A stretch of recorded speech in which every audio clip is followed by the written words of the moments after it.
கர்த்தருக்கு ஸ்தோத்திரம். प्रभु की महिमा हो। கர்த்தருடைய கிருபையை நம்ம ஒவ்வொருவரோடு இருப்பதற்காக ஆண்டவருக்கு முழு இதயத்தோடு நன்றி சொல்லுவோம். और प्रभु का अनुग्रह हम हर एक के साथ में है, इसलिए पूरे हृदय से प्रभु को धन्यवाद இந்த कहेंगे। நல்ல நாளிலும் கர்த்தருடைய விலையேறப்பெற்ற வார்த்தைகளை நாம் தியானிக்க போகிறோம். इस अच्छे दिन में भी प्रभु के कीमती वचन को हम ध्यान करेंगे। அவருடைய வசனத்துல ஆசீர்வாதம் இருக்கிறது, ஜீவன் இருக்கிறது. उसके वचन पे आशीष है और जीवन भी है, அந்த வசனம் அனைவருடைய வாழ்க்கையை உயிர்ப்பிக்கிறது. और वो वचन बहुतों के जीवन को जिलाता இதை है। கேட்கிற ஒவ்வொரு ஜனங்களும் உயிர்ப்பிக்கப்படவும் ஆசீர்வதிக்கப்படவும் சுகமடையவும் கர்த்தர் கிருபை செய்வாராக. पढ़ने वाले हर एक प्रभु के वचन के द्वारा आशीष को पाएं और उसके जीवन को पाएं। வாசிக்கலாம் ஒரு வசனத்தை. हम उस वचन को पढ़ेंगे।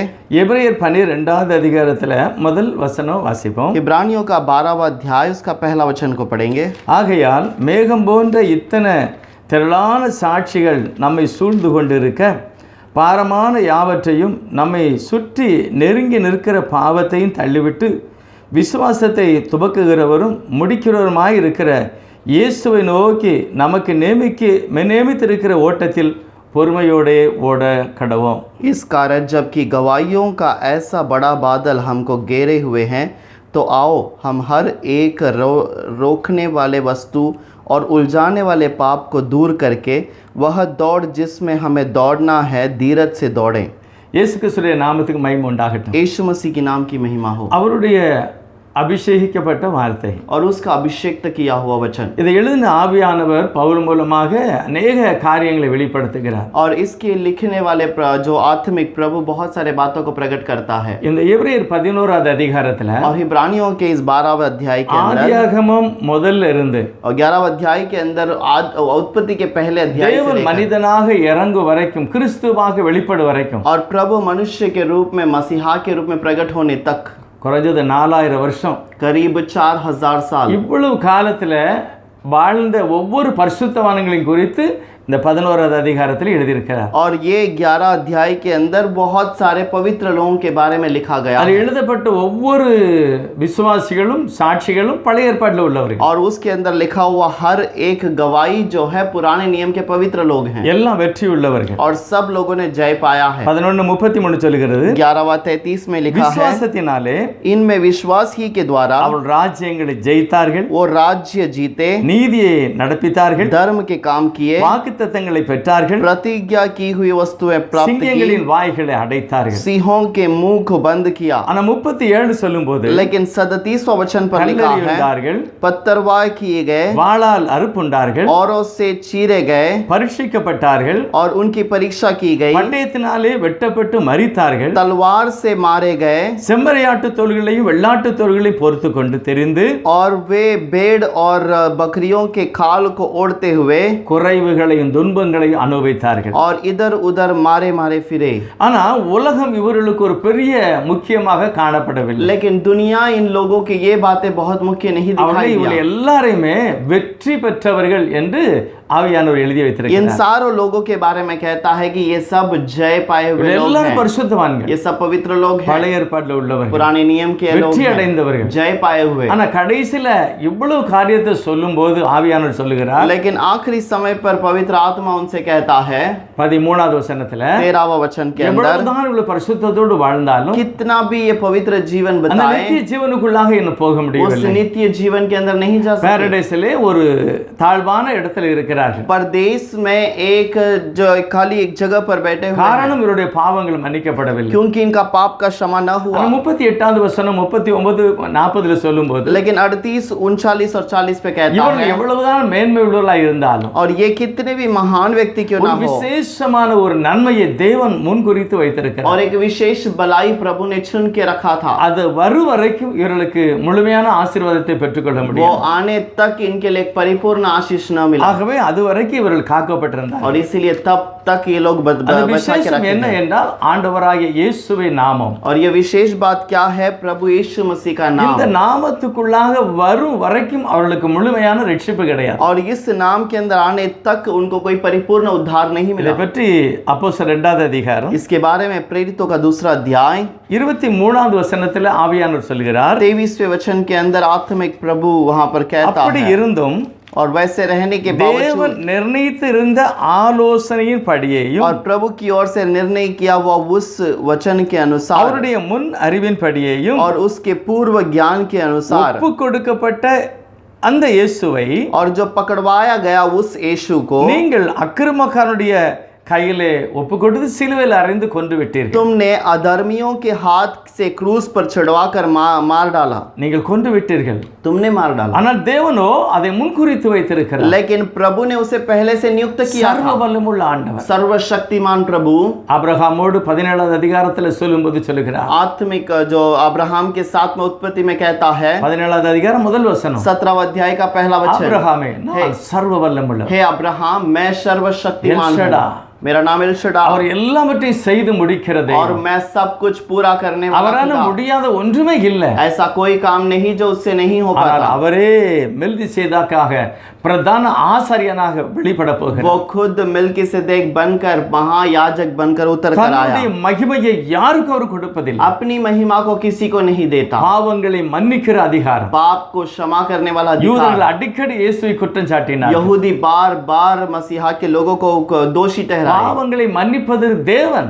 और पाप को क्षमा करने वाला खुदा है। இது யாரு? இவர் யாரு? இயேசுவர் மரியாளுடைய மகன். और ये कौन है? ये तो मरियम का बेटा है। இவர் எப்படி பாவத்தை ये மன்னிக்கிறார்? कैसे पाप को क्षमा இப்படிதான் करेगा? நினைத்தார்கள். ऐसे ही लोगों ने ஆனால் देखा। தேவன் நிர்ணயித்திருந்த ஒரு ஆலோசனை தேவன் மனிதனாய் வந்து மறிக்கவில்லை. लेकिन प्रभु ने निर्णय किया कि एक बात है कि प्रभु मनुष्य के रूप में प्रकट होना அது चाहिए। வரைக்கும் இவர்கள் எல்லாரும் எவ்வளவுதான் பரிசுத்தத்தோடு வாழ்ந்தாலும் और ये सब कितने भी पवित्र जीवन बिताए நித்திய ஜீவனை பெற முடியவில்லை. और अनंत काल का जीवन को नहीं पाए। அதுதான் 11வது அதிகாரம் எபிரேயர் और यही इब्रानियों के 11वें अध्याय के अंदर 40வது வசனம் சொல்லுகிறது. 40वां वचन पर लिखा है, அவர்கள் நம்மை அல்லாமல் और वो हमें हमारे बिना பூரணராகாதபடி सिद्ध को न पहुंचे விசேஷித்த நன்மையானதொன்றை एक उत्तम बात जो ठहराई गई थी, தேவன் நமக்காக முன்னதாக நியமித்திருக்கிறார். परमेश्वर ने हमारे लिए पहले ठहराया था। இயேசுவை தெய்வமாய் ஏற்றுக்கொண்ட சந்ததி வரும் வரைக்கும் यीशु को वो ही खुदा करके जब तक स्वीकार नहीं किया, वो संतान आने तक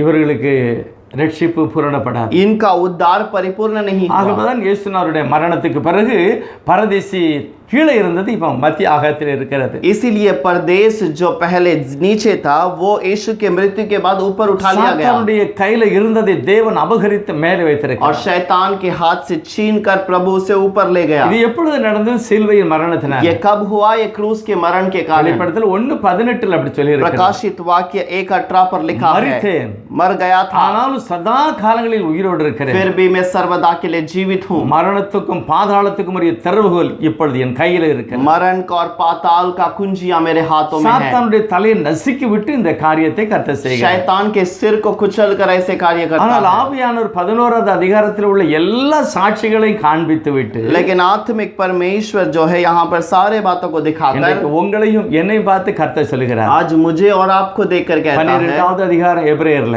इब्रानियों का 12वां अध्याय, இவ்வளவு திரளான சாட்சிகள் இருக்கிறபடினால் इस कारण कि सब जो गवाही जो बादल के समान है, ஏன் இந்த மாதிரி நீங்கள் ஒரு குழப்பத்தில் இருக்கிறீர்கள்? क्यों तुम ऐसे गड़बड़ी में हो? ஏன் இப்படி ஒரு டென்ஷன்? क्यों तुम्हारे लिए ऐसी चिंता யாருக்காக ஒரு சோர்வு? और क्यों ऐसे निराश हो? எவ்வளவு திரளான ஒரு சாட்சி பாருங்க. और कितना महान गवाही है। ஆகவே ஒன்று செய்யுங்கள், इसीलिए एक बात कीजिए, பாரமான யாவற்றையும் बोझ से रहने वाले सबको, நீங்களே ஏதாவது தவறானதுல தலையிட்டு பாரத்தை உண்டாக்கினீர்களோ, यदि तुमने किसी बात में अपने आप को फंसाकर कोई बोझ को ले लिया हो, இல்ல உங்களுடைய தாய் தகப்பனால பாரத்துக்கு ஆகப்பட்டீர்களோ, या तुम्हारे माता पिता के द्वारा तुम्हारे ऊपर बोझ रखा இல்ல गया हो, உலகத்துல ஏதோ ஒரு காரியத்தினால நீங்கள் பாரமாக்கப்பட்டீர்களோ, या दुनिया के किसी भी बात के कारण तुम्हारे पर बोझ हुआ हो, பரிசுத்த கர்த்தர் சொல்லுகிறார், पवित्र प्रभु कहता है எல்லா டென்ஷனை விடுங்க, ये सारे चिंता இந்த छोड़ பாரமானது எல்லாத்தையும் தள்ளிடுங்க. दे, इस बोझ के सारे बात को छोड़ दे। அது மட்டுமல்ல, உங்களை நெருங்கி நிற்கிற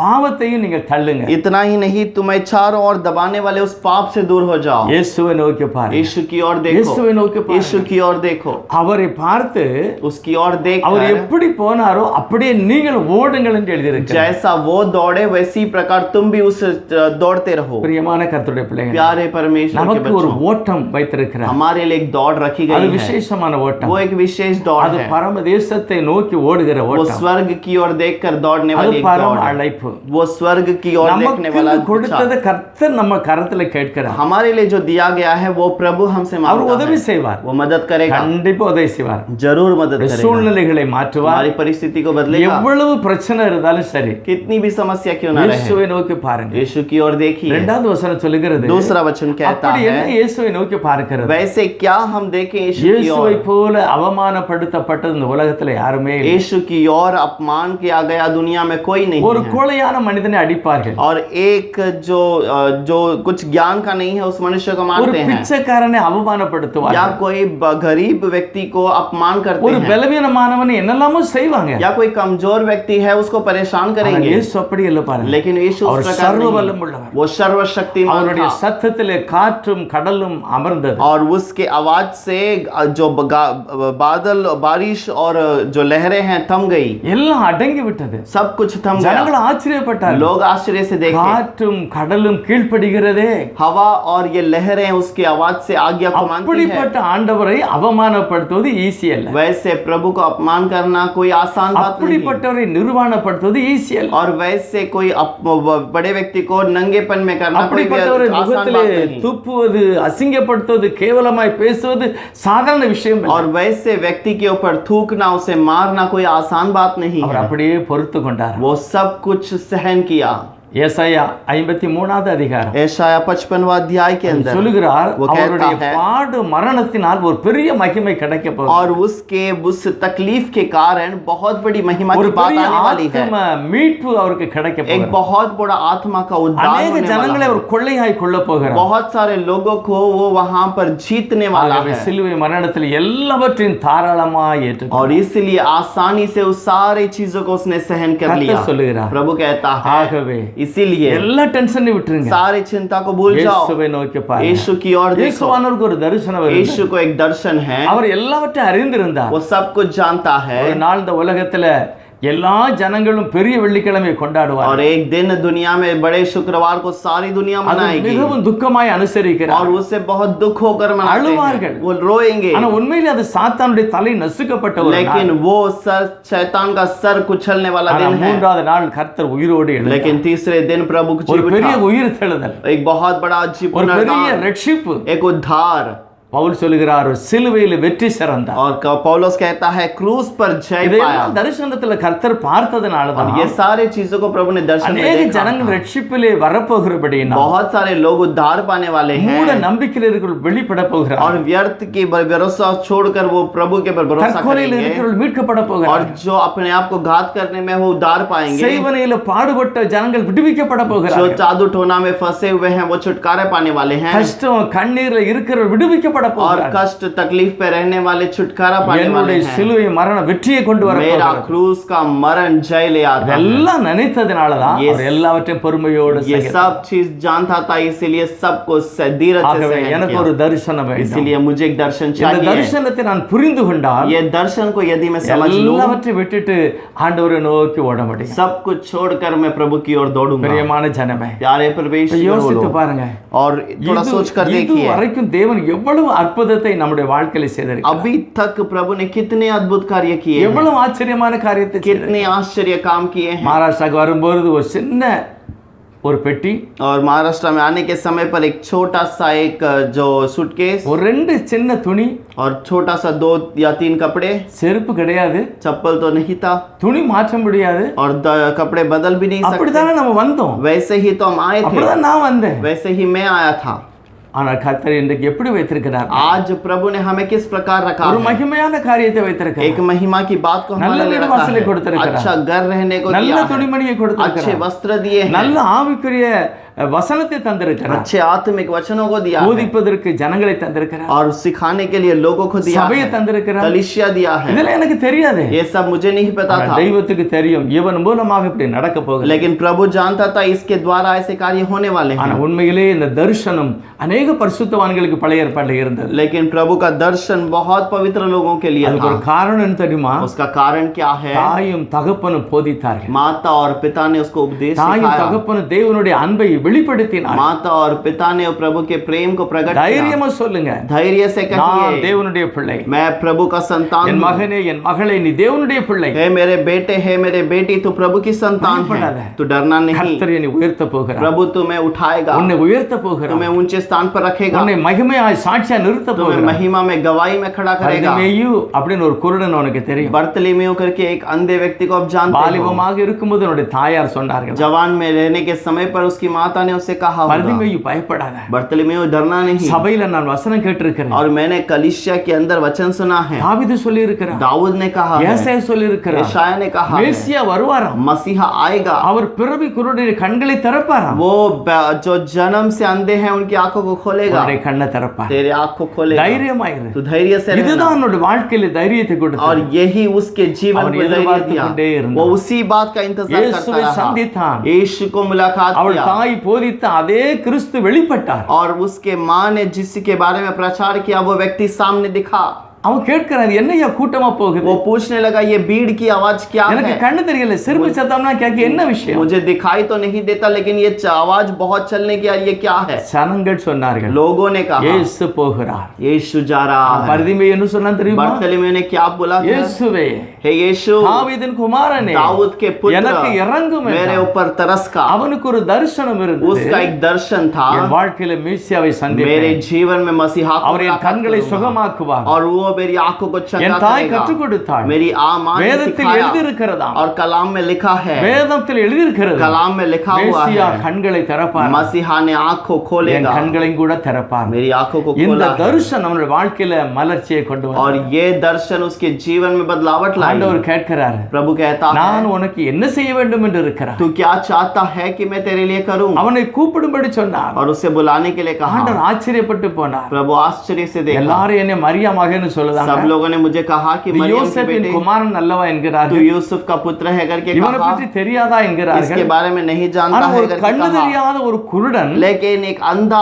व्यक्ति என்னுடைய சரியான விலாசத்தை வைத்து கூப்பிடுகிறார். मेरे सही नाम को लेकर पुकारता है, தாவீதின் குமாரனே, हे दाऊद के पुत्र, தாவீதின் குமாரனே. हे दाऊद के पुत्र। என்ன அருமையான ஒரு வெளிப்பாடு. कितना अच्छा யார் प्रकटीकरण அந்த है। மனிதன்? कौन वो கொண்டு मनुष्य? வாருங்கள். उसे यहाँ पर ले आओ। கர்த்தரிடத்தில் கொண்டு வந்த குருடனான மனிதன் और वो अंधा व्यक्ति को जब प्रभु के पास இயேசுவை ले आया அடையாளம் கண்டு और கொண்டான். वो प्रभु को ठीक से அவருடைய पहचान लिया தாய் தகப்பன்மார் போதித்ததினால் और उसके माता पिता ने उसे सिखाया, மேசியா इसलिए வருவார். मसीहा आएगा, அவர் நிச்சயமா உன் கண்ணை वो திறப்பார். जरूर तेरी आंखों को நம்முடைய खोलेगा। பிள்ளைகளுக்கு சொல்லிக் கொடுங்க, हमारे बच्चों को என் सिखाएंगे, மகனே என் மகளே பயப்படாத. हे मेरे बच्चे, मेरे बेटी, तू डरना இயேசு नहीं। சொல்லி இருக்கிறார். यीशु कहता அவருடைய है, வசனத்தை நீ தியானிக்கும் போது, उसके वचन को ध्यान இந்த करने சத்தத்தை के நீ समय கேட்கும் पर, பொழுது, उसकी वचन को सुनने நீ के ஜெபம் समय பண்ணும்போது, पर, तू प्रार्थना करने के இயேசு உன் समय வாழ்க்கையை पर மாற்றுவார். यीशु तेरे जीवन को செழிப்பாக. बदलेगा और वो और उसे எந்த फलदारी बनाएगा। மனிதனானால் எந்த மனிதனானால் कोई भी मनुष्य क्यों ना அவரால் रहे, உயர்த்த முடியும். वो उससे उठा लिया जा सकता எளியவனை है। குப்பையிலிருந்து தூக்கி वो எடுக்கிறார். नम्र लोगों को धूल से उठाता है, பிரபுக்களோடு உட்கார वो வைக்கிறவர். राजाओं के बीच में बिठाता நாம் है। நம்முடைய குழந்தைகளுக்கு பிள்ளைகளுக்கு கற்றுக் हम கொடுப்போம். अपने बच्चों को सिखाएंगे। இயேசுவானவருக்கு தரிசனம் தெரியும், यीशु को दर्शन पता என்ன है, நடக்க போகிறது என்று தெரியும். क्या होने वाली है वो भी पता நம்முடைய है। பிள்ளைகளுக்கு தெரியாது. हमारे बच्चों को நான் नहीं சொல்லிக் पता, கொடுப்போம். हम सिखाएंगे। என் மகனே இந்த மாதிரி நடக்க போகிறது, हे मेरे बच्चे, ऐसे நீ बातें होंगी செழிப்புள்ளவனாய் இருக்க போகிறாய், और वो तुम फलदारी நீ बनोगे, நீதிமானாய் இருக்க तू போகிறாய். धर्मी बनोगे। என் மகளே நீ பரிசுத்தவாட்டியா இருக்க हे போகிறாய். मेरे बच्चे, तू पवित्र தேவன் बनेगा। அப்படி நம்மளை அழைத்திருக்கிறார். प्रभु ने हमें ऐसे நாம் बुलाया தேவனுடைய है। பிள்ளைகள். हम प्रभु के बच्चे ஆகவே हैं। நமக்கு ஒரு ஏம் இருக்கிறது. और इसीलिए हमारे लिए एक नियम இப்படி है। கற்றுக் கொடுக்கப்படும் போது ஆசீர்வாதம். ऐसे सिखाने के समय पर आशीष பைபிள் है। சொல்லுகிறது, बाइबल कहती है, மோசே பிறந்த உடனே मूसा का जन्म होने के அவன் बाद அழகுள்ள பிள்ளை என்று கண்டார்கள். और वो एक सुंदर लड़का है करके அப்படி என்ன देखा। விசேஷம்? वैसे क्या विशेष बात அழகுள்ள है? பிள்ளை என்று கண்டு और उस सुंदर लड़के को ராஜாவுக்கு देखकर பயப்படாமல் राजा के लिए அவனை भयभीत न ஒளித்து किए, வைத்தார்கள். उसे छुपा कर रखे। ஏன் அந்த மாதிரி? क्यों इस प्रकार வேதம் से? சொல்லுகிறது, कलाम कहता ஆபிரகாம், है, हे अब्राहम, ஈசாக்கு, इसहाक, யாக்கோபு, याकूब, இதை யோசேப்பு यूसुफ, ஒவ்வொருவருக்கும் கற்றுக் கொடுத்தார். हर एक को सिखाया गया। தேவன் நிச்சயமாய் சந்திக்க போகிறார். प्रभु तुमसे मुलाकात जरूर இந்த करेगा। எகிப்து உனக்கு நிரந்தரம் அல்ல. ये मिस्र तुम्हारे लिए हमेशा ஒரு का नहीं है। ரட்சகனை தேவன் எழுப்புவார். और ये एक उद्धारकर्ता को तुम्हारे लिए ஒரு उठाएगा। தேவன் மனிதனை சந்திப்பார். और एक प्रभु मनुष्य को வெளியே मुलाकात கொண்டு करेगा, செல்வார். तुम्हें ले जाएगा। தைரியமாயிருங்கள். तुम धैर्य से रहो। ஆகவேதான் इसीलिए மோசேனுடைய தாயார் அந்த குழந்தையை பார்த்த உடனே मूसा ने जब इस बच्चे को देखा, அவளுக்கு ஒரு தரிசனம். उसको एक दर्शन, என் பிள்ளையும் கூட அந்த தேவன் உபயோகப்படுத்துற பாத்திரமாயிருப்பான். मेरा बेटा भी उस बच्चे प्रभु के इच्छा को पूरा करने वाला बर्तन அவனுடைய है। முகத்துல ஒரு பார்வை அழகு இருக்கிறது. उसके चेहरे पे वो चमक है, ஒரு தரிசனம் இருக்கிறது. एक चमक है। நிச்சயமாக தேவனுடைய கரத்துல இவ கொடுக்க வேண்டும். जरूर प्रभु के हाथ में से देना है। சங்கீதத்தில் அப்படி எழுதி இருக்கிறது. बच्चों से इतना पैसे குழந்தைகளை பலவானுடைய கையில ஒப்பு கொடுங்க. और बच्चों को बलवंत हाथों में देना, அப்படிதான் ஒப்பு கொடுக்கிறார். वैसे ही दिया है। என்ன ஆச்சரியம் பாருங்க. कितना அவள் आश्चर्य की எதை बात है। நினைத்தாலும் அப்படியே நடந்தது. जो उसने सोचा वही बात हुई। அவள் நல்ல பேழையை செய்தாள். अच्छे से एक छोटा सा एक உள்ளும் புறமாய் நல்ல டாம்பர் பூசினாங்க. और एक जो बक्से के अंदर उसे अंदर और बाहर से उसको डांबर से लगाया, கீழ் பூசியாச்சு. पूरा डांबर लगा दिया। தண்ணி போகாது, पानी अंदर नहीं அது आएगा அமிழ்ந்து போகாது. और वो ना डूबेगा। அது உள்ள குழந்தையை उसके வைத்தார்கள். अंदर बच्चे को रखा, அப்படியே அந்த குழந்தையை தண்ணில விட்டுட்டாங்க. वैसे ही उस बच्चे को पानी में बेच दिया। கர்த்தர் அவருடைய தரிசனத்தை பார்க்கிறார். प्रभु ने उसके दर्शन को கர்த்தருடைய देखा இருதயத்தை பார்க்கிறார். और उसके हृदय को देखा। அவள் தேவனும் மனிதனும் சேர்ந்து இந்த இடத்துல காரியம் நடக்கும். और मनुष्य और प्रभु का विचार दोनों वहां पर उस बक्से में है। மோசேனுடைய அக்கா அந்த குழந்தையை பத்திரமாய் கவனித்துக் கொண்டிருக்கிறார். और मूसा की बहन उसकी बहन उसे ध्यान से देख रही அனந்த है। ஞானம் உள்ள தேவன். वो बहुत ज्ञानवान पिता प्रभु है। எதிரியினுடைய வீட்டிலே இந்த குழந்தையை வளர்க்க और திட்டமிட்டார். वो उस विरोधी के घर के अंदर उस बच्चे को बढ़ाने அவர் का विचार किया। ஆச்சரியமானவர். वो अद्भुत करता, பயப்படாதீர்கள். डरना नहीं। உன் எதிரி உன் கால்ல வந்து விழுவான்னு கர்த்தர் சொல்லுங்க.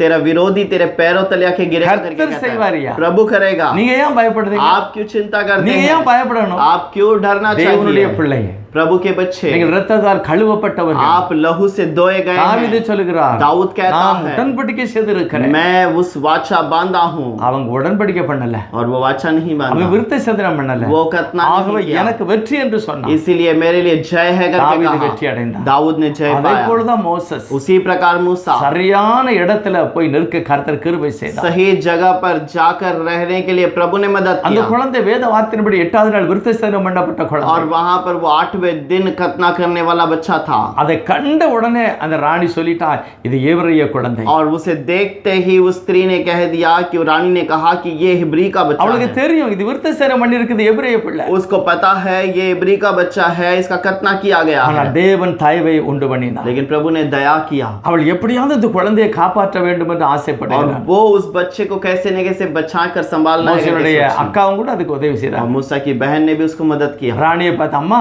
இதுக்கு ஒரு அம்மா வேணும், கொண்டு வரட்டா? रानी से पूछा कि मैं इसके लिए क्या एक माँ ले आऊं? இவளுக்கு பால் கொடுத்து இந்த பிள்ளையை வளர்த்து தருவதற்கு தாயை கொண்டு வரட்டுமா? और क्या इसको बच्चे को बढ़ाने के लिए क्या किसी माँ को ले आऊं? கர்த்தர் கிருபை செய்தார், கொண்டு வா அம்மா. और प्रभु ने कहा कि ले आ जा। பயப்படாதீங்க, அவருக்கு சர்வ வல்லமை உள்ளவர். डरना नहीं, वो உங்க सर्वशक्तिमान வீட்டுக்குள்ள है। எந்த பிரச்சனை இருந்தாலும் சரி, तेरे घर पे कोई भी समस्या क्यों ना சத்துரு रहे, கிரிகளை நிர்மூலமாக்குறதுக்கு அவனை கொண்டே செய்வார். और शत्रु के कार्य को करने के लिए उसके द्वारा ही करेगा। தாயாரே வந்துட்டாங்க. है उसकी माता आ गई, அந்த குழந்தைக்கு என்னெல்லாம் செய்திருப்பாங்க? उसके बच्चे के लिए क्या இன்னைக்கு ஒரு क्या குழந்தைய நடக்கும் வாழ வைக்கிறதுக்கு என்னெல்லாம் செய்தாங்க? आज एक बच्चे को बढ़ाने के लिए क्या क्या कार्य நல்ல करते हैं? சோப்பு, நல்ல பவுடரு, और अच्छा वस्त्र, अच्छा जो साबुन, अच्छा நல்ல பெட்ஷீட், अच्छा बेडशीट, நல்ல விளையாட்டு ஜாமா, अच्छा तोहफा खेलने के लिए என்னெல்லாமோ கொடுத்திருப்பாங்க. बहुत कुछ दिए அதை होंगे। காட்டிலும் பெரிய இந்த ராணி செய்திருப்பாங்க. और उससे बढ़कर उस रानी ने இந்த किया होगा। குழந்தையை தாயிட்ட கொடுத்துட்டு வளர்த்து கொண்டு வருவதற்கு ஃபீஸ் கொடுக்க. और उसके बच्चे को पालने के लिए उसको पगार भी देती है। அவளுக்கு ஒரு தரிசனம் இருந்தது. उसको एक दर्शन था।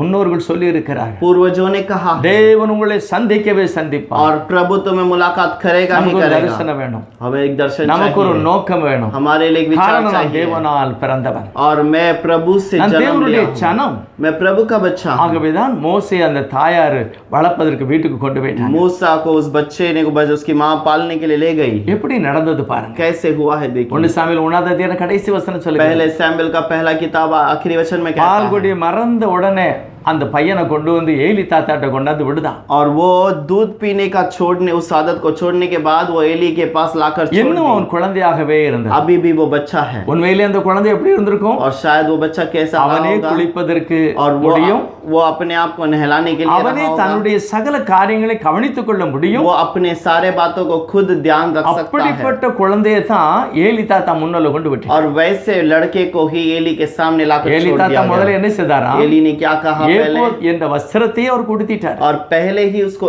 एपोत नाम का वो उस वस्त्र को पहना அந்த दिया। வஸ்திரத்தை போட்டாலே கர்த்தரை ஆராதிக்கணும், துதிக்கணும், நன்றி சொல்லணும். और उस वस्त्र को डालते ही वहां पर प्रभु को महिमा करना है, தாவீது கூட धन्यवाद பாருங்க, करना है। உடன்படிக்கை பெட்டி தூக்கும் போது दाऊद ने उस वाचा के संदूक को उठाने के நான் समय पर கர்த்தரை துதிப்பேன், मैं प्रभु को धन्यवाद நான் करूंगा, मैं மகிமைப்படுத்துவேன். महिमा करूंगा। அதுக்கு தான் அவரும் கூட ஏபோத் வஸ்திரத்தை உடுத்திட்டார். इसीलिए उसने भी उस एपोत को पहन लिया। சாமுவேலுக்கு அப்படி கோடப்பட்டது. सैमुएल को ऐसा दिया गया। ஆவிக்குரிய பிரகாரமாக மோசேயும் கூட கர்த்தர் அப்படிப்பட்ட மகிமையெல்லாம் நிறைத்தார். आत्मिक रीति से मूसा को भी वैसा दिया அவருடைய गया வீட்டுல இருக்கும்போது है। उसके घर पे रहने के அவருடைய समय தாயார் மிகவும் அருமையாக அந்த பிள்ளைக்கு போதித்தார். और उसकी माता ने बहुत प्यार से उसको அவளுக்கு ஒரு தரிசனம் उपदेश இருந்தது. दिया। उसको एक दर्शन मिला। நம்முடைய முன்னோர்கள் சொல்லி இருக்கிறார், हमारे पूर्वजों ने कहा தேவன் है, நம்மளை சந்திப்பார், प्रभु हमसे मुलाकात இவன் ஒரு करेगा ரட்சகனாக கர்த்தர்வனை நடத்துவார். और एक उद्धार करते के रूप में அந்த प्रभु इसे चलाएगा। விசுவாசத்தை கர்த்தர் வர்த்திக்க वो பண்ணினார். विश्वास पे प्रभु ने इसको बढ़ाया குழந்தை है। வளர்ந்து கொண்டாந்து விட்டாச்சு. बच्चा बढ़कर उसको वहां அந்த पर छोड़ दिया குழந்தையோட गया இருதயத்துல ஒரு தாகம், और उसका हृदय में एक प्यास,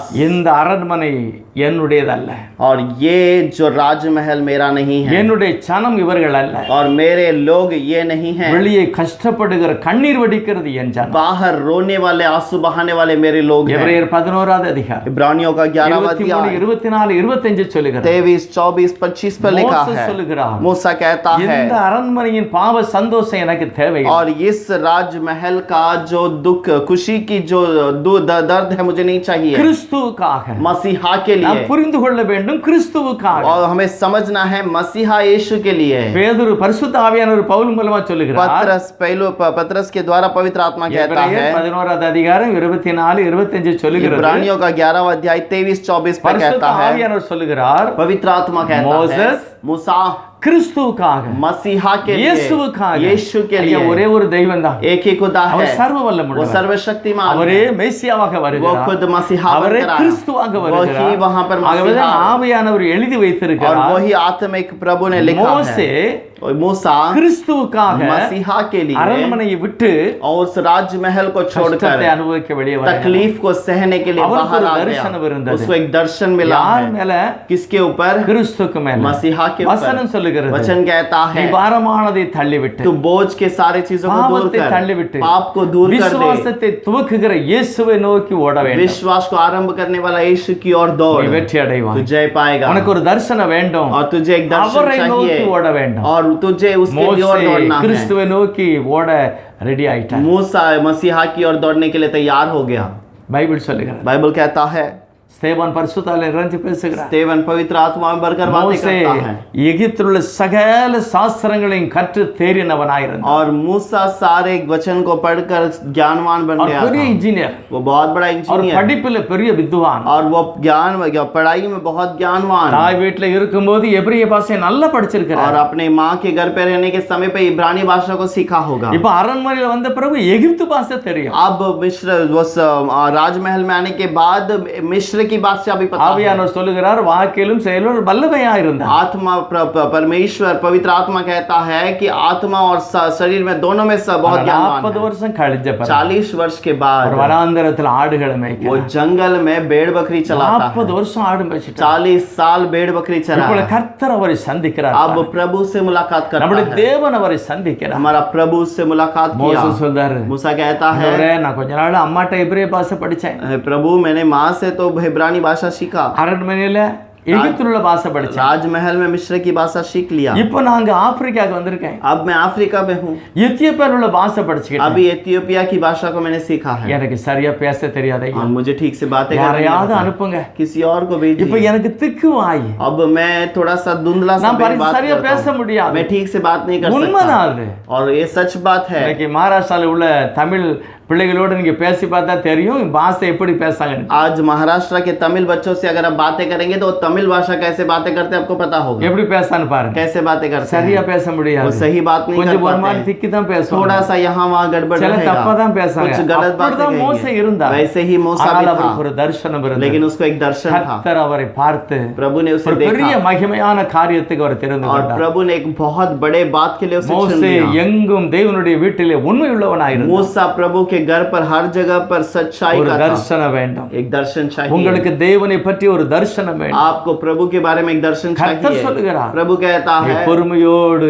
இயேசுவை நோக்கி ஓட तू வேண்டும். धीरज से यीशु की ओर दौड़। இவ்வளவு மகிமையான சாட்சிகள் இருக்கிறதுனால इतना महिमा का गवाही बादल के இதெல்லாம் समान है, பார்த்துட்டு நீங்க பொறுமையோடு इसे ஓடுங்க. सब देखकर धीरज से दौड़ो। நீ பாருங்க நிறைய தற்கொலை, आज बहुत सारे लोग खुद को घात करते நிறைய हैं, குழப்பம். बहुत सारी गड़बड़ी है, இவர்களுக்கு தேவனை பற்றி தெரியாது. इनको प्रभु के बारे में नहीं पता। கிறிஸ்தவங்களுக்கு எவ்வளவு ஒரு ஆசீர்வாதம் பாருங்க. मसीहा के लोगों का कितना आशीष வேதத்துல है। நிறைய சாட்சிகள் இருக்கு. बहुत सारा गवाही है कलाम நிறைய के ஜீவன் अंदर, உள்ள பலன் இருக்கு. बहुत सारे जीवन के सामर्थ्य के நிறைய वचन நான் हैं। சாட்சியை मैंने கேட்டிருக்கேன். बहुत गवाही को सुना है। கிதியோனுடைய வேதாகமத்தை வாசித்த अनेक புறஜாதி ஜனங்கள் गिदियोन की सेवकाई के कलाम को पढ़कर बहुत लोग गवाही देते எவ்வளவு हैं, மகிமையான சாட்சிகளை சொல்லுகிறார்கள். कितने महिमा की गवाही को ஒரு दिया है। வசனத்தை பார்த்தையா एक வாழ்க்கையில கர்த்தர் மாற்றத்தை கொண்டு வந்தார். एक वचन को मैंने देखा, प्रभु ने मेरे जीवन को बदल दिया। வருஷக்கணக்கா நடக்காத ஒரு மனிதன், और साल भर कभी न चलने वाला व्यक्ति, அதாவது நல்லா நடந்து ஆபரேஷன் ஆகி 4-5 நேரம் ஆபரேஷன் ஆகி காலே சின்னதாகி போச்சு. और वो बार बार पैरों में ऑपरेशन कर कर उसका 4 बार ऑपरेशन करने के बाद पैर छोटा पड़ गया। தற்கொலைக்காக போகிறார். वो मरने के लिए जाता है எழும்பை முடியாதவரால. और उससे उठकर भी नहीं जा அவருக்கு ஒரு सकता था। பெரிய குழப்பம். उसको एक बहुत बड़ी அந்த गड़बड़। நேரத்துல அவர் வேதத்தை வாசித்தார். उस समय पर उसने कलाम को யாரோ पढ़ा, கொடுத்திருக்கிறாங்க. किसी ने कलाम दिया। அவர் முதலாவது நான் ஒரு வசனத்தை வாசித்தேன். पहले एक वचन को मैंने पढ़ा அந்த வசனம் பேதுரு புஸ்தகத்துல இருக்கிறது. और वो वचन पत्रस के किताब में நீ है, தள்ளாடுவதில்லை, तू डगमगाएगा நீ नहीं, தள்ளாடுவதில்லை. तू नहीं இந்த ஒரு डगमगाएगा। வசனம் ये एक वचन, உடனே சொல்லுகிறான், நான் ஒரு நாளும் தள்ளாட மாட்டேன், எழும்பி நடப்பேன். और मैं कभी नहीं डगमगाऊंगा, मैं उठकर खड़ा ஐயோ रहूंगा, நடக்க முடியாது, मैं चल नहीं அடுத்த सकता, வாரத்துல காலை எடுக்கணும். अगले हफ्ते में पैर को काटना அப்படிப்பட்ட है। மனிதன் வசனத்தை பார்த்து சொல்கிறாரு, என்னை கர்த்தர் தள்ளாட விட மாட்டேன். वैसे व्यक्ति कहता है, प्रभु मुझे डगमगाने नहीं ஆண்டவரே நான் देगा। தள்ளாட மாட்டேன், है प्रभु मैं नहीं நான் डगमगाऊंगा, எழும்புவேன், मैं उठूंगा, இயேசுவே நான் எழும்பேன்னு சொல்லி यीशु मैं எழும்பிட்டார். उठूंगा करके कहकर उठ गया। தரிசனம், दर्शन, தேவ வசனத்துக்கு மேல ஒரு தாகம் प्रभु के वचन के ऊपर एक प्यास, வாழ்க்கையே மாற்றிவிடும். वो हमारे जीवन को बदल பரிசுத்த देता है। ஆவியானவர் சொல்கிறார், पवित्र आत्मा कहता 11வது है, அதிகாரம் முழுதும் வாசித்து பாருங்க. 11वां अध्याय पूरा पढ़कर இவ்வளவு देखिए, திரளான சாட்சிகள் இருக்கு. इतने बड़े गवाही हैं। ஏன் நீங்க டென்ஷனா இருக்கீங்க? क्यों तुम चिंता करते எல்லா हो? பாரமான காரியத்தை ஒதுக்கி வை. सारे बोझ की चीजों को दूर कर நெருங்கி दो। நிற்கிற அந்த சூழ்நிலையிலிருந்து நீங்க வெளியே வாங்க. तुम्हें दबाने वाले उस परिस्थिति से बाहर आओ। இயேசுவை பாருங்க, यीशु की ओर அவர் देखो, வெற்றியோடு இருக்கிறார். वो जय के और साथ வெற்றி बैठा உள்ளவர்। है। वो जय है காரணம் அவருக்கு ஒரு தரிசனம் क्योंकि இருந்தது. उसका एक दर्शन அவருக்கு था, எல்லாம் தெரியும். उसे सब पता அவர் था, தேவன், वो खुदा है। தேவனுடைய பிள்ளைகளாகிய நமக்கும் தெரியும். और जो हम प्रभु के बच्चे हैं हमें भी पता होना நமக்கு ஒரு வெற்றி चाहिए, இருக்கிறது, हमारे लिए एक जय நமக்கு ஒரு है, வாழ்க்கை இருக்கிறது, हमारे लिए एक जीवन எனக்கு है, ஒரு மகிமையான காரியம் இருக்கிறது. मेरे लिए एक महिमा का जीवन உலகம் है। எப்பவும் என்னமோ சொல்லட்டும், दुनिया कैसे भी हमें कहने दे, வேலை இல்லைன்னு சொல்லுதா, क्या काम नहीं है करके कहता है, இல்ல உன் சரீரத்தில் இந்த மாதிரி ஒரு வியாதி இருக்குன்னு या சொல்லுதா, शरीर में ऐसे कमजोर है करके कहता எதுவும் है, சொல்லட்டும், कुछ भी कहने दो, இயேசுவை நோக்கி பாரு. यीशु की ओर देखिए, இயேசுவை நோக்கி பாரு. यीशु की ओर देखिए। எசேக்கியா ஒரு நாள் என்ன செய்தாரா, इससे क्या एक बार ने क्या कहा, ஆண்டவரை நோக்கி பாரு. प्रभु की ओर देखा, ஆண்டவரே எனக்கு பலன் இல்ல, है प्रभु मुझे कोई ஆனா सामर्थ्य எதிரி नहीं, இவ்வளவு லட்சக்கணக்கான ஜனங்களை கொண்டு வரான், लेकिन विरोधी बहुत सारे लोगों को ले आया, உதவி செய்யுங்கப்பா. मुझे मदद कीजिएगा। பலம் உள்ளவனுக்காகிலும் பலன் இல்லாதவனுக்காகிலும் நீர் உதவி செய்யணும்னு சொல்லியிருக்கிறீர்களா ஐயா? आपने कहा है कमजोर को सामर्थ्य वाले को आप मदद करेंगे, ஆசா சொல்லுகிறார். आशा कहता है, யோசபாத் ஒரு நாள் என்ன लेकिन செய்தார், योसेपात ने क्या किया, கர்த்தருடைய சமூகத்துக்கு போயிட்டார். प्रभु के समूह में चला எதிரி गया, சொன்ன வார்த்தையை சொல்லுகிறார், और वो विरोधी ने जो कहा उस ஐயா वचन को कहता है, இந்த மாதிரி சொல்லியிருக்கான் கவனிங்க ஐயா. है प्रभु इसने ऐसे लिखा है देखिए। இன்னைக்கு நீங்க அப்படி செய்யலாம். क्या आज आप ऐसे कह सकते हैं? நமக்கு ஏதாவது இந்த பிரச்சனை இருக்கா? हमारे लिए कोई समस्या है? ஒருவேளை உங்களுக்கு எக்ஸ்ரே எடுத்து ஏதாவது ரிப்போர்ட் இருக்கா? क्या एक्सरे निकाला हुआ कोई रिपोर्ट है? खोल के ஆண்டவரே रखिए। என் சரீரத்துல இப்படி இருக்குன்னு எழுதி இருக்கு, हे प्रभु इस वक्त यहाँ पर लिखा हुआ है कि मेरे शरीर में ऐसे बातें हैं, ஆனா நீர் மாற்றுகிறவர், लेकिन तू बदलता நான் உம்மை है। நோக்கி பார்க்கிறேன். मैं आपकी ओर நீர் देखता हूँ, புதியதை சிருஷ்டிக்கிறவர், तू नए सिरे से बनाता है, இல்லாததை ஒன்றை और உருவாக்கக்கூடியவர். जहाँ कुछ नहीं वहाँ पर तू நீர் उत्पन्न राजा करता है। तंचम। तू ही मेरे लिए நான் सब உம்மை कुछ நோக்கி है। பார்க்கிறேன். मैं आपकी ओर देखता எனக்கு हूँ, தெரியும் நீர் சர்வ வல்லமுள்ளவர், मैं जानता हूँ अब என்னை सर्वशक्तिमान है, உயிர்ப்பிக்கக்கூடியவர், मुझे जिलाने वाले, என்னுடைய கிட்னியை என்னுடைய இரத்தத்தை புதுப்பிக்கக்கூடியவர். और मेरे किडनी मेरे सारे शरीर के साफ मोहब्बतों को என்னுடைய उत्पन्न ரத்தத்தை करने वाले புதுப்பிக்கக்கூடியவர் और मेरे खून को आप नए बनाने वाले உதவி செய்யுங்க मुझे मदद कीजिएगा யோசபாத் அப்படிதான் ஜெபம் பண்ணார். योसापात ने ऐसे कहा ஆசா அப்படிதான் ஜெபம் பண்ணார். आसाप ने ऐसे बातें एसेकिया जो किया मन्ना है। एसेकिया ने प्रार्थना की புதிய ஏற்பாட்டிலையும் கூட नए नियम के अंदर भी எந்த அநேக பரிசுத்தவான்கள் हाँ बहुत सारे पवित्र लोग பாவியாகி என் மேல் கிருபையாயிரு पापी मेरे पर अनुग्रह कर தேவன் இறங்கி வந்தார், प्रभु उतर कर आया உதவி செய்கிறார். उन्हें मदद किया எவ்வளவு மகிமையான ஒரு कितना தெய்வத்தை நாம் महिमा का ஆராதிக்கிறோம். प्रभु को हम आराधना ஏன் करते இந்த हैं மாதிரி ஒரு காரியத்துல நான் நிற்க வேண்டும்? क्यों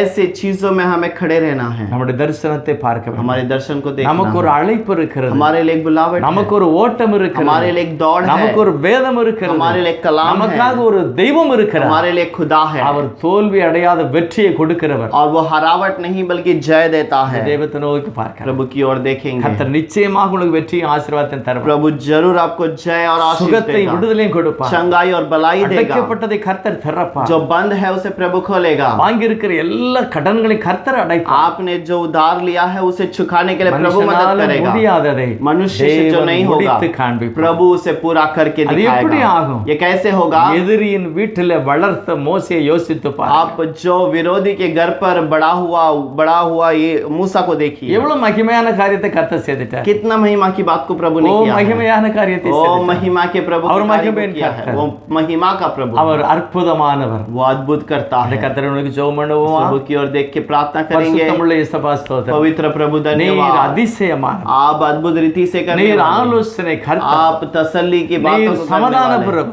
समाधान की बातें करने கேட்கிற वाले ஒவ்வொரு குடும்பங்களிலும், आपके सुनने वाले हर एक वचन के ஒவ்வொரு अंदर, சரீரங்களிலும், हर एक शरीर के अंदर ஒவ்வொரு அவயவங்களிலும் हर एक अंग के உம்முடைய अंदर அற்புதத்தை காண. आपका अद्भुत दिखाई दे மோசேயினுடைய தாயாருக்கு ஒரு தரிசனம் இருந்தது. मूसा की माता को एक दर्शन था தேவன் சொல்லி இருக்கிறார், प्रभु ने हमसे कहा है எங்களை சந்திப்பார், हमें हमसे मुलाकात என் करेगा பிள்ளையோடு உபயோகப்படுத்துவார், मेरे बच्चों को भी उसका என்னை उपयोग சுகமாக்குவார், कराएगा, मुझे चंगाई என்னை விடுதலை करेगा செய்வார். और मुझे दर्शन छुटकारा देगा இருந்தபடியினால दर्शन था इसीलिए வெற்றியும் ஆசீர்வாதம் கிடைக்கும். जय और आशीष को पाया எவ்வளவு மகிமையான ஒரு குழந்தையாக மோசே மாறிவிட்டார். कितना महिमा का बच्चा बन गया मूसा ஆண்டவர் சொல்கிறார் என்னாகம புத்தகத்துல, गिनती में प्रभु என்னை यीशु कहता முகமுகமாய் है, தரிசித்த மோசே मुझे चेहरे से मुलाकात करने वाला அப்படிப்பட்ட मूसा மகிமையான காரியத்தை பெற்றுக் கொண்டார்கள். वैसे एक महिमा की बात को पा ஆண்டவரே, लिया இங்க இருக்கிற ஒவ்வொருவரும் அப்படிப்பட்ட மகிமையை அனுபவிக்க. यहाँ पर आए हुए हर एक वैसे वचन को आशीष को पाए மோசே போலுடைய பிள்ளைகளை பார்க்க. मूसा के समान उसकी बातों को கர்த்தர் देखे பெரிய காரியங்களை செய்ய. प्रभु महान कार्य कीजिए அற்புதம் நடக்கட்டும், अद्भुत होने சுகம் दे நடக்கட்டும், चंगाई होने விடுதலை दे பெறட்டும். छुटकारा पाने दे இயேசு என்ற நாமத்துக்கே மகிமை உண்டாகும். यीशु की नाम की महिमा हो। இயேசுவானுடைய நாமத்தில் பிதா. यीशु के नाम से मांगते हैं पिता